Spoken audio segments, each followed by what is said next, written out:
For 300 years, the Targaryen dynasty ruled Westeros. Wars were still fought, homes still burned, and men still died. But compared to the chaos of what came before, the realm was stable. And boring. The Targaryens lied, thieved, and killed as much as other lords. They just had dragons to answer all complaints. Until they didn't. When the last dragon died, it was only a matter of time before the Targaryens followed. By only, you mean another century? Which they wasted trying to replace their lost advantage.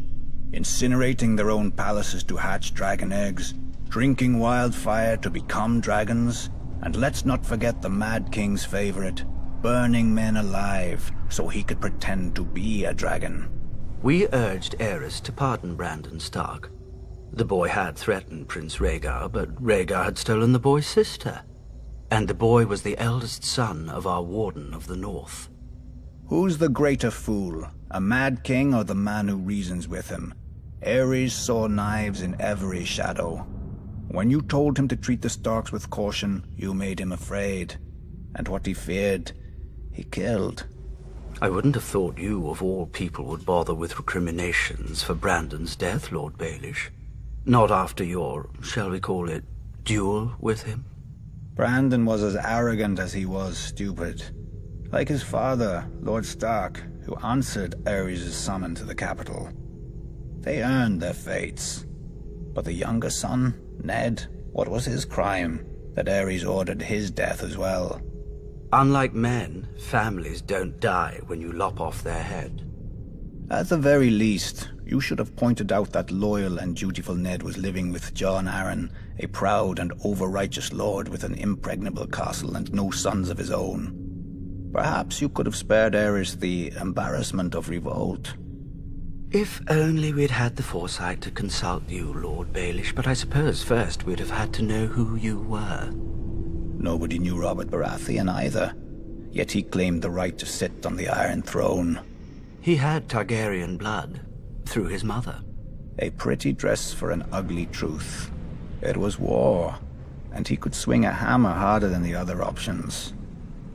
When did you know you'd lost, Lord Varys? When Robert Baratheon killed Prince Rhaegar on the Trident. Wrong. You lost the war when you let Ned Stark slip back into the north. Neither the bloody Gate to the Vale or Moat Cailin in the north have ever fallen. They could have held out for years, even if you'd killed Robert. But you let him slip through your fingers as well. I told the court that Robert was hiding in the Stony Sept, but the hand of the king wasted too much time searching the city. Something about the glory of single combat. Then Ned Stark's army arrived to save the day. Too bad Lord Tywin wasn't the hand any longer. He would have simply razed the town and been done with it. Perhaps. And perhaps the rebels would have found even more of the countryside flocking to their banners. I'd almost forgotten. You weren't always so loyal to the Lannisters during the war, were you? I did my duty to the realm. When Lord Tywin showed up at King's Landing professing loyalty, I warned Aerys not to open the gates. Prince Rhaegar was dead, our army scattered. The lion does not stir unless he smells meat. I admire your powers of persuasion, Lord Varys. Few could traffic in so many secrets to so little avail. Grand Maester Pycelle told Aerys what he wanted to hear, that his old friend Tywin was there to save him. Then Aerys' old friend sacked the city, and his son stabbed Aerys in the back. A regrettable, though necessary action. As were the pardons the new King Robert bestowed on the Royalists. Mace Tyrell, Barristan Selmy, you. King Robert wisely chose order over vengeance. Jon Arryn wisely chose for Robert, but Jon Arryn died. Then Robert, then Ned. So ended their glorious revolution. And Westeros has been burning ever since. Let it.